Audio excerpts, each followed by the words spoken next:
Hello, sir. I'm Giridharan. My roll number is 18G033. Today, we are going to discuss about the federal structure and distribution of legislative and financial power between the state and state union. Generally, the constitution is divided into two categories: unitary and federal. Unitary is nothing but the single government, but federal is a dual government, which states state and central as their own government, but unitary as a single government, which is a central government. And federal in federal, the state does not come under the rule of the center. Example for unitary is France, and example for federal is India and USA. Then we are moving on to the Government of India Act.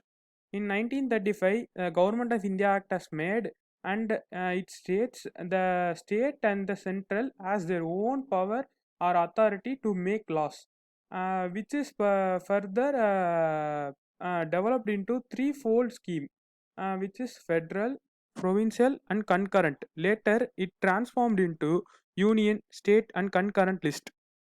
Moving on to the powers of the government. The powers of the government is divided into three types: legislative powers, administrative powers and financial powers.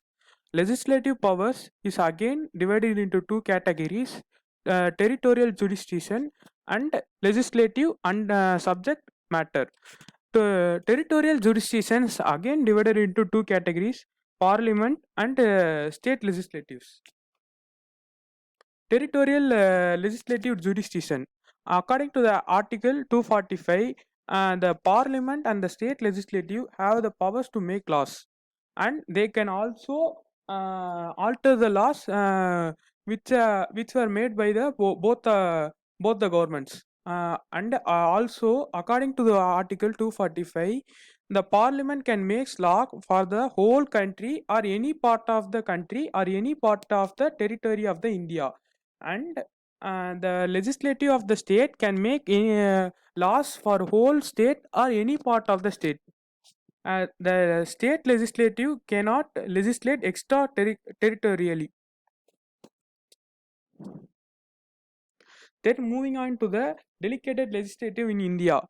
Constitution of India made a legislative to have power and authority to made and delegate its function over other authorities, framed and also frame policies to carry out laws made by the legislatives. Example: Municipal Corporation of Delhi versus Birla Cotton. This scenario states Birla Cotton has released more toxic while manufacturing cotton. So the Municipal Corporation of Delhi made an law not to release more toxic and toxic airs in atmosphere. They implemented the law. Next, moving on to the legislative delegated legislations. It has some policies like rules, regulations, order, direction, schemes, circular, notification, bylaws, instruction, etc. and etc. Then we move on to the scope of the delegated legislations. The legislative, after formulating the fundamental law, can delegate to the authority of the administrative agencies to take necessary action and carry out their purposes. Here, the judiciary cannot interfere in between the legislative, and they cannot break the laws made by the state or central government. Legislative subject matter, and the laws of subject matter are made by both the state government and central government according to the Article 246. According to the Article 246, the state union parliament and the state legislative have the own powers to make the laws with respect to any of the matters which fall within their field of legislation. Union list has 97 items, state list has 66 items, concurrent list has 47 items. Legislative relations then divided into three categories: union list, state list, and concurrent list. Moving on to the repugnancy. Repugnancy is nothing but inconsistency of ideas or statements. Re- Repugnancy may relate to the pith and substance of the subject. When both laws coincide, it may confirm the whole state becomes invalid, and the operation of the union law may be passed in future. Then moving on to the um, what if there is a conflict between any of the three lists, between union and state and concurrent list, it will be prevailed by union list, and you between the union and the state list, it will also be prevailed by union list. Between the union and concurrent list, it will also be prevailed by the union list. But between state and the concurrent list, it will be prevailed by the concurrent list. So majority we came to the conclusion that union list will prevail the conflict about 90 percentage.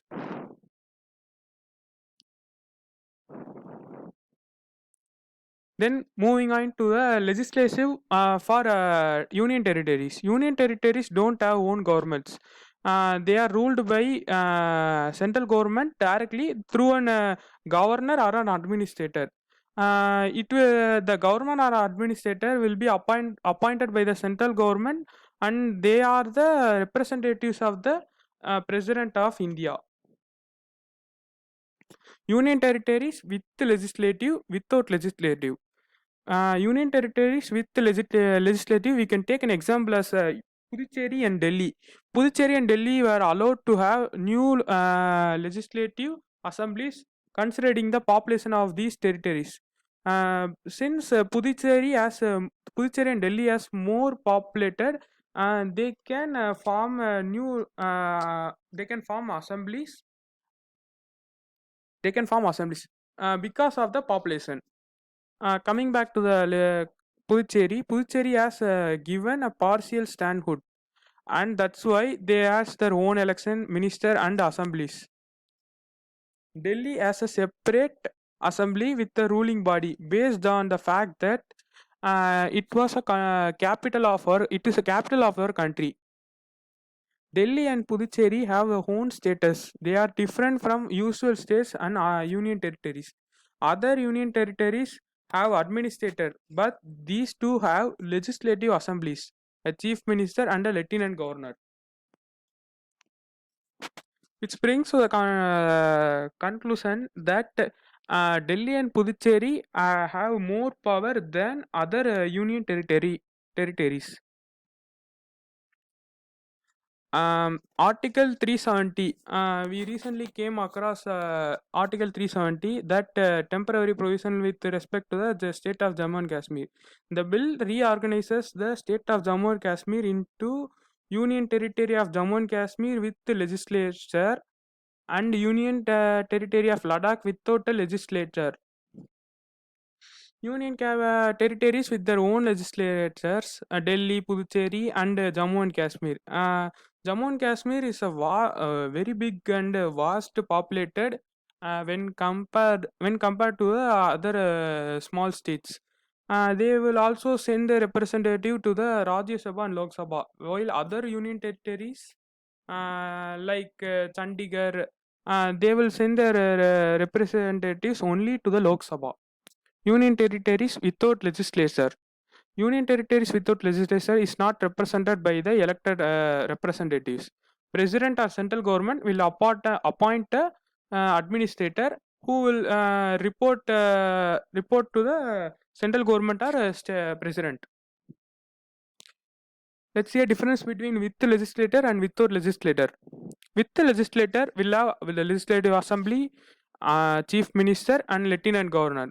Without legislator, will have administrator who will be appointed by a president or central government. They represent, they send their representative to Lok Sabha and Rajya Sabha. With the legislator, they will send the representative only to the Lok Sabha. Example, Delhi, Puducherry and Jammu and Kashmir. Without legislator, example, Andaman and Nicobar, Chandigarh, Lakshadweep, etc. This is the some of the infos I have gone through and made a presentation. Thank you.